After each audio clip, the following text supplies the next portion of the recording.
આજે તો બપોર પછી વાવી દીધો બાજરો. એની હારે એમાં ગઈ વાત એવી કરવાનો હતો બાજરો ને આપણે ટ્રેક્ટર આવી ગયું હતું ને ગઈ વિડીયો શરૂ થઈ ગયો સાંજે નથી એટલે ગઈ આખા વાડીમાં કરવાનો છે બાજરો. વેલકમ ગાઈઝ અસ્કાન ન્યુ બ્લોગ. તમને ખબર છે બ્લોગ ચાલુ છે આપણે વાડીએ કેમ કે આ બાજરો કરવાનો બ્લોગ શરૂ ગઈ મોસમ તો ગઈ છે વાવવાનું શરૂ થઈ ગયું છે ગઈ હળો હળો કરતા આખામાં બાજરો વાવી દેવાનો છે ગઈ.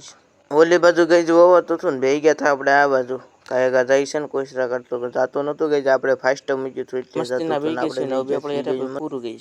હવે ગઈ એક પાળી રહેશે ને આપણે લઈ લીધું છે બધા પાળિયાનો વ્યૂ એટલે નાના ખાલી short video finally guys finally guys કામ પૂરું થઈ ગયું. હવે કરવાનું છે ગાઈસ ધોરિયો એટલે હાલો ધોરિયો કરવા મળીએ ગઈ ચલો. પછી ગઈ હળો કરતો ફાઇનલી ગઈશ કરી નાખ્યો તો ધોરિયો. આ કાઠેથી ઓલા કાંઠા સુધી ફાઇનલી કરી નાખ્યો તો ગઈશ ધોરિયો અને આપણે હળો નીકળી ગયા છીએ તો ગઈશ આપણા બ્લોગનો મિની બ્લોગ એટલે આપણો બ્લોગ અત્યારે એનો નાનો મિની બ્લોગ હતો ને આ મિની બ્લોગને પૂરો કરીએ છીએ ગઈશ. હવે મળીએ બીજા બ્લોગમાં. લાઈક ફોલો સબસ્ક્રાઇબ કરવાનું ના ભૂલતા.